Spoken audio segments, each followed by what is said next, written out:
Hi, this week we're joined by Seb Jenkins, who is a freelance writer and content editor. So you've been freelancing for over 2 years now, and how did you sort of get into it? What was your first jobs and all of that like? So we left uni in 2018, and at the time I was doing fiction writing on the side, which I was also doing like throughout university. So when I left, I thought I was just going to sort of take 6 months to myself and write somewhat full time, and then just do like a little bit of work on the side. So I signed up to places like Fiverr, Upwork, looked for stuff on Twitter, things like that, and just thought I would do sort of little bits on the side while I wrote my fiction, and then it kind of just grew from there. I found that there was like a lot of demand for freelance writing, and the rates were quite good, so it just kind of spiraled from there into a full-time thing eventually. And are there any skills that you'd say were like absolutely essential for becoming a freelancer? It's tricky because freelancing is completely different to like working for like a newspaper or an outlet or something. You haven't got someone over your shoulder saying like, do this, do this, do this, this needs to be done by then. So it is pretty much all on you, so you do as much or as little as you want. So I think if you want to make it work full time, you have to be dedicated enough and strict enough with yourself to say like, I need to do this minimum amount of work per week if I need to make the money that I need to kind of pay rent and all that. So yeah, you definitely need to be dedicated and you need to take it seriously. It's not just like a bit of a free pass kind of thing.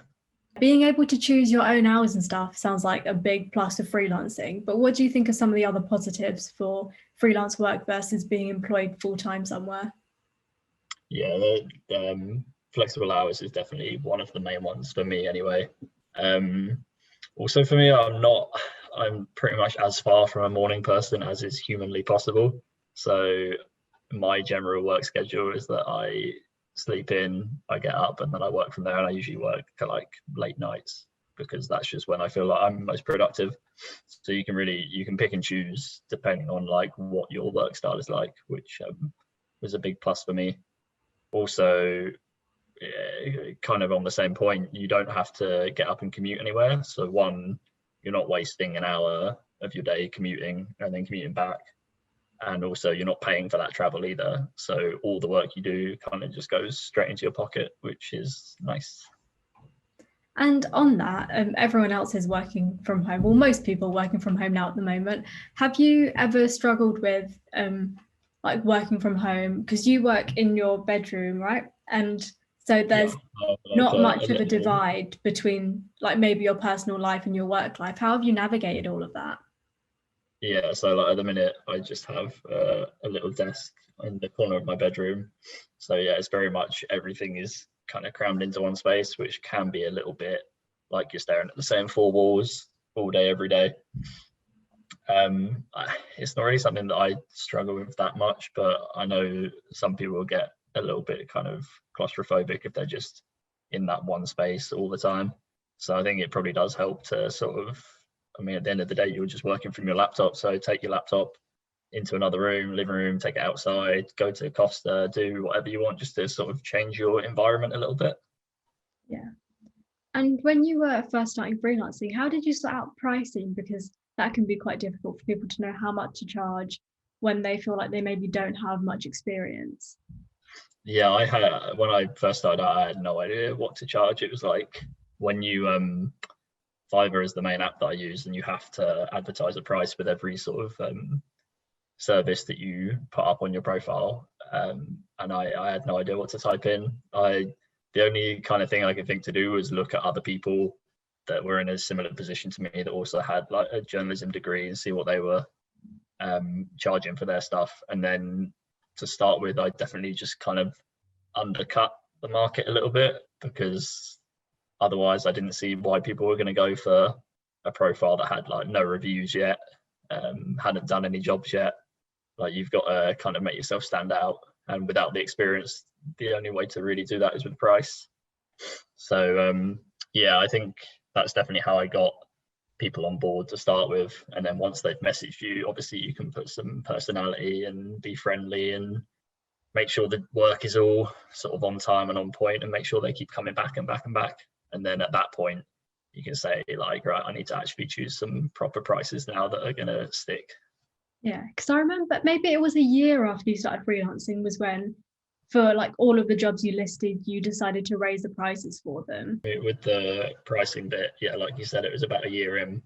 I thought, right, I'm gonna I've got a solid customer base now, and I've got people messaging me every day for like new jobs. I'm gonna up the price just because like the demand was there, so I felt like it was the sensible thing to do. And after I did that, I definitely got a little bit of a downtick in how many people are actually coming to me for work, which was only natural. But I mean, I was already taking on as much as I possibly could, so raising the prices didn't really hurt my income or anything like that. You just got to sort of pick and choose when you do it, I think. How did you know when to sort of stop saying yes to everything and be a bit more selective about the work you were choosing to do? I mean, I think it's just the more that came in, they got to a point where I was having to turn stuff down. So naturally, I was just sort of turning the stuff down that I either didn't like the sound of, that I didn't think would be a great fit for me, or maybe it was a bit too much to take on at that point, or whatever the case.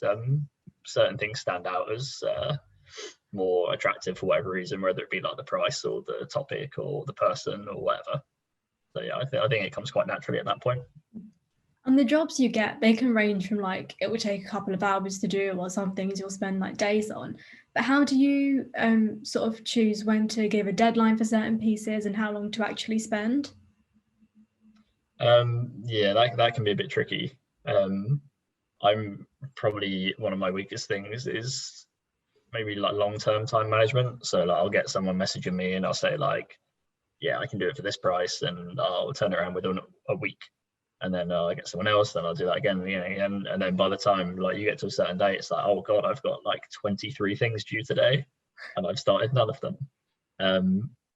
So for me, what I do is I'll book them in for a certain time slot, how long I think the work's going to take, and then if we get maybe like a few days out or a week out, and I still don't think it's going to be done on time because of other work commitments, I'll just sort of keep them in the loop and say, like, there've been a few delays, or I've got some other work on.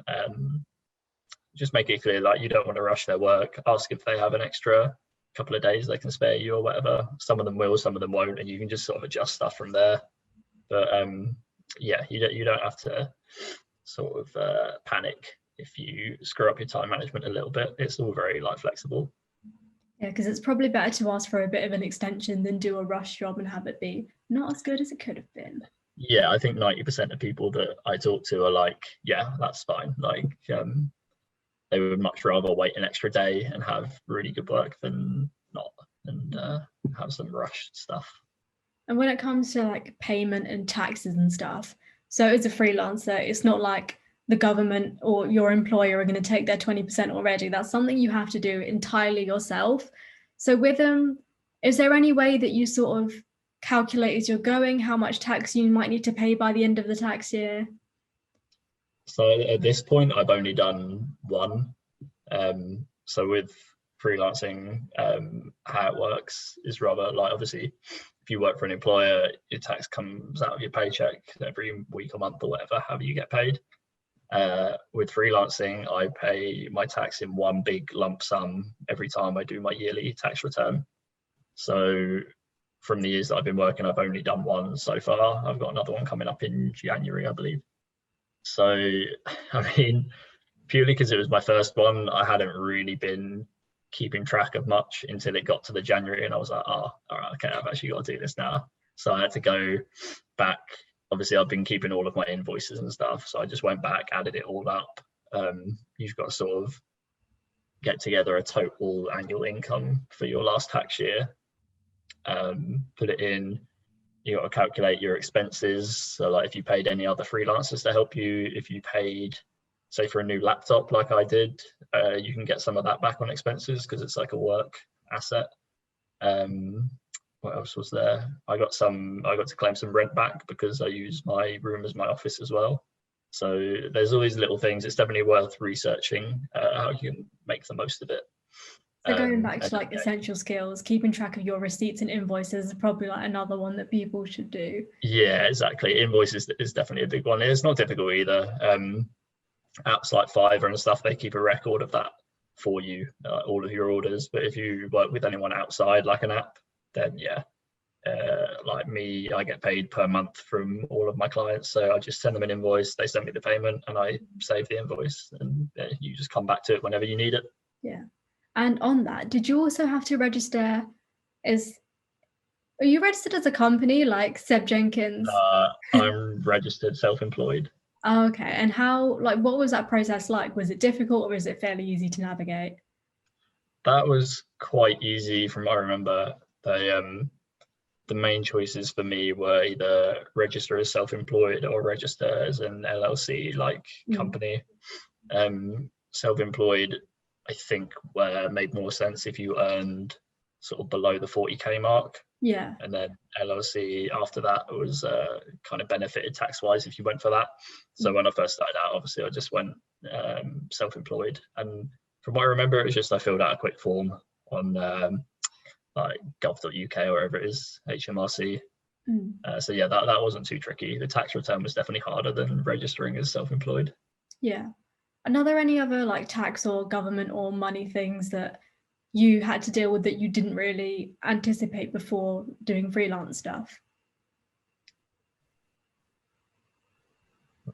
That's something we spoke about before. Have you got an answer in mind that I'm meant to give? No, actually that would be my next question actually. Is there anything about freelancing that you didn't really? No, I can do the one before. I need to think for Oh a no, second. I didn't have an answer prepared or anything. Yeah, no, I just wonder if I'd said something before that you had in mind. You can edit this bit out, yes. Yes. Okay. Do you want to ask your next question? No, you can answer if you want to. I don't know. I have an answer, to be honest. I think that's, okay. I don't think there's anything else apart from like tax and that. Yeah. From what I remember. I'll just whack this bit out then. Yeah. I was going to say at the end of this, did you want to do like a second little interview bit that's just about Fiverr? Oh yeah, that could be good. Guide to Fiverr for like a different day. Yeah, I could actually. I'll write that down on my ideas list for maybe like a text post. Yeah, I think because there's quite a bit I can say about that. Teepus for the peoples. Have your sip. Apple juice. Lager. Was there anything about freelancing that has now become a part of your daily routine or job that you didn't really consider before you started freelancing? I think the main thing that I sort of maintain throughout every single day, whether I'm working or not, is being reachable. Just for the fact that people on these apps and stuff, they ask people for work kind of wanting like an instant answer every time because they want to get things moving. So whether I'm out and about or it's my day off or whether I'm working, if I get a message on one of them, I will try and reply within sort of like 10 minutes or something, because you never know, it might be like a great opportunity with like a really fun job or a really good payment or something that you miss out on because like you were shopping or something. So like it definitely pays to check your phone and take like 30 seconds to reply to a message quickly. Yeah. So aside from Fiverr, you also write for Spurs Web, which is a website talking about football things, Tottenham, that kind of thing. How did you get into that? Yeah, so I think that might have been the first job that I actually got outside of uni. That was going to be sort of my one that I was going to do alongside writing and then do Spurs Web at the same time. I literally just got that from one day searching on Twitter. I think I did like Tottenham freelance job or something, or Tottenham job. And there was this guy advertising a content writer position for a website called Spurs Web, which I did a little bit of research, and it was essentially like a fan site that did daily articles on like transfer rumors and Tottenham news and results and opinion pieces and that kind of stuff. And obviously I'm a Tottenham fan, so that appealed as something that would be fun and also easy because I've already got like the knowledge that was needed. So I just sent him a message. We had a quick chat, and yeah, and I think I started writing like that week, and then eventually written more and more and more and more. And now, yeah, it's one of my main jobs and has been for like 2 years, I think. And you've done really well on Spurs Web. Like you've managed to get some really cool things going. Like your current, is it your match day score predictions that you've got? Yeah, so we've I think since I joined, he kind of wanted to push for more engagement and kind of a bit of a wider reach, because I think up until that point he'd been running it pretty much all himself and had done for like 20 years or something. So I think he got to the point where he wanted to bring someone in and sort of get a more extra like brain power into it. So yeah, since then I think we at one stage, I'm not sure what we're getting now, but we were averaging like 1 million engagements per month. Yeah, we recently set up like a score prediction thing with the next player. We've got like a fantasy Premier League with like prize money going on, interviews with like ex-players and stuff. So yeah, it's definitely growing, which is fun to be a part of. How is it that you go about pitching your articles and your new ideas and stuff? Yeah, so like at the start, I was just doing as I was told because I was on for like a trial basis. But then as time went on, he kind of trusted me with a bit more responsibility. And once he saw sort of what I was capable of and what we were doing and the direction in which we were going, yeah, he gave me pretty much free rein to do what I want with in terms of like growth and contacting other people. So obviously as a fan website, we don't really have like big money, like we're not Sky Sports or like BT or something. We're not going to be able to offer ex-players and stuff like thousands of pounds to come on and do an interview. So we've kind of got to use social media, which we've got like a good following on, to our advantage, and sort of pick out the people that like engaging with fans. They kind of enjoy it. And then sort of get in contact with them via email or social media and say like, do you want to get involved with this or this or this? And like it's stuff that takes like a minute out of their day, but transpires into like a lot of reads or follows or engagement for us. So like it's kind of a win-win. And with emailing and stuff, so this is something that I'm going to write about later on this page, but probably this is like a really good tip for freelancers or student journalists would just be like, send out as many emails as you can when you want potential interviewers and stuff, because like with your third year project, Seb did his project on paedophile hunters in the UK. You got in contact with so many people because it's always better to have too many people saying yes than not enough people. Yeah. Because when you were looking for like the different groups actually go out and like arrange the stings, like with something like that, you're not going to get loads of people being like, yes, this is something that we want to tell people what websites we're operating on to catch these guys. Yeah, so like it's definitely, like you said, it's definitely the more people you contact, the more people are going to reply, and the higher your chance of someone saying yes to whatever you're asking. So yeah, with that documentary, I think I contacted maybe like 50 different groups like straight off the bat, just because if you contact one, wait for reply, contact another, wait for reply, like your whatever schedule you're working to is just going to be gone by the time you actually get anyone that's interested. So yeah, definitely contact as many people as you can, but I would say don't fall into the trap of like writing out an email, copy and paste, copy and paste, copy and paste, copy, because like people will know, especially if you're working within a circle where like that paedophile hunter documentary, like everyone kind of knew each other. So if I'd just done that, I think the word would have spread and I wouldn't have got much back. So yeah, try and be personable and tailor your messages to who you're actually talking to. Otherwise, you won't really get anywhere. So it's also important to note that literally no one is out of your reach. Like you got some really cool people on for Spurs Web, some great ex-football players, as you said. And then for your paedophile hunting documentary as well, you interviewed some people who were quite high up and who had like a heavy involvement in those sorts of cases. Yeah, so like you said, literally no one's out of your reach as long as you message in the right way. If the article or documentary or project or whatever you're doing is sort of engaging enough and going about things the right way, people are definitely going to be more inclined to get involved, even if you in your head they're kind of like above whatever you're doing. So for the paedophile hunter documentary, I contacted like a few people who are quite high up in like the policing or government or legal side of things kind of not really expecting a reply back. I'd seen a lot of them on Channel 4 documentaries and stuff like that. So I was like, well, they're not gonna do a student documentary where they're not getting paid, or like it's kind of filmed on small cameras and stuff. But yeah, no, a couple of them got back. There was one guy, Jim Gamble, who had been working in child protection for like donkey's years in like the police and government and stuff, and was CEO of his own company. And he got back to me and was really happy to get involved. And yeah, he'd been in a Channel 4 documentary on paedophile hunting, and he was also in the Netflix Madeleine McCann documentary as well.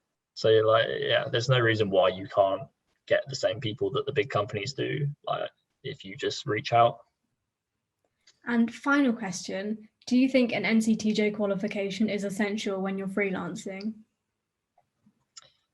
To be honest, for me, I've never actively used it. I've never been asked about it by any of like my clients or anything, because people that aren't in journalism aren't going to really know what it is anyway.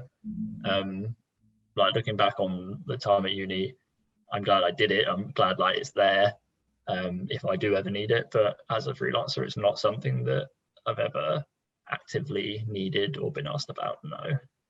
Yeah. Well, those were all the questions I had. Thank you for your time.